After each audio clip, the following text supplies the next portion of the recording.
Usembut Menteri Rangba ke Jela ubak Preston Tensong hakas ngipalai jong katayo ulaong baka sorkar Jela kan sakhat ya Harijan Panchayat Committee HPC ha Naiwieng banyak keren ha kabayadai baka jingtmu ban pynkynriah no iakibashang basa ha Them Metor.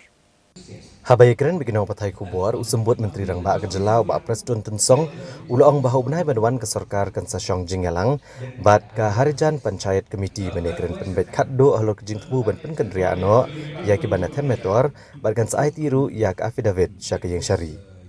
Bancu pinggan mau Harian bagi sorkar Jela kelatemu ban pynkynriah no ikibasyong basa Them Metor syakawai pat kejaka nagaliang ke Harijan Panchayat Committee kelalit ban ujor syakayeng syari bat kani kakam mentah kadang don hapadang kejingtian bishar.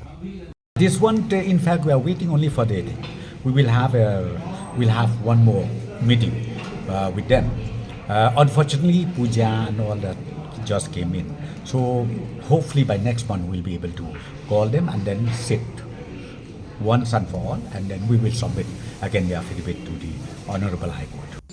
Hakabayday bakakai pot kebalpalat dengan Central Pollution Control Board kapapen pau baga Air Quality Index jangka bernihat ak distrik Ribhoi kalaken jo ya ka AQI kabakadau bakakot laispa ar bat kadai kabajabo tam na kijakasor hakari. Na kaliang uba Preston Tensong Uloong baga benta basyakamon jangka bernihat kadai jangka Assam bat kabenta basyakadiang kadai jangka Meghalaya bat kikarkhana kilami bon bah ha kabenta kabasyakamon. Kat bahasa kebenta ke bahasa kadiang kidantang kikarkhana balabo ha ke industrial estate iblepet tho da ka Meghalaya State Pollution Control Board. Uba Preston Tensong uloong bola betha yu Chief Secretary ke Jela uba DP Walang bonekren bagi sorkar Assam halor ke jingkala ke bernihat kum ke jakasor ka ba jabo tam hagari. Left side while going to Guwahati, left side is Meghalaya and right side is Assam. I think you must have seen quite a number of factories. I think you must have seen, and all along the right side, whereas from our side, in the left side, we have only a designated industrial estate called for, and we do also have factory, but of course it is well monitored by the Pollution Control Board.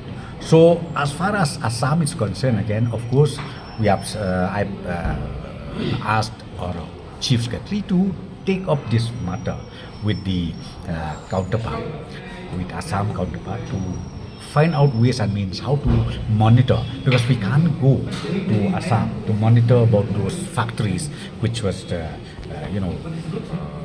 functioning even till now. So I've told the Chief Secretary to take up this issue. Hakabayday bak jingkenno unang ilam ke Kongres uba Vincent H. Pala bak NPP kadai genong thiet kertong ibana ke AITC bat ke BJP hak election MP ke Lok Sabha ke Banlong hak senam banwan. Uba Preston Tensong ubalong nong yalam jong seng NPP uloong bak NPP kamde setia ke nong thiet ne nong dia juki nong yalam seng sang perthai. Ndrai kadai ke seng ke bateri ne ke benta ke bahak kamiat juki patba bat ke Meghalaya bak tan chitelam ingi brokowai. Uba Preston Tensong uloong ru bom dan jingtip AA hilor ke jingtemu uba George Lengdo u MLA barim ke Umroy banwan pedia soono bat ke NPP.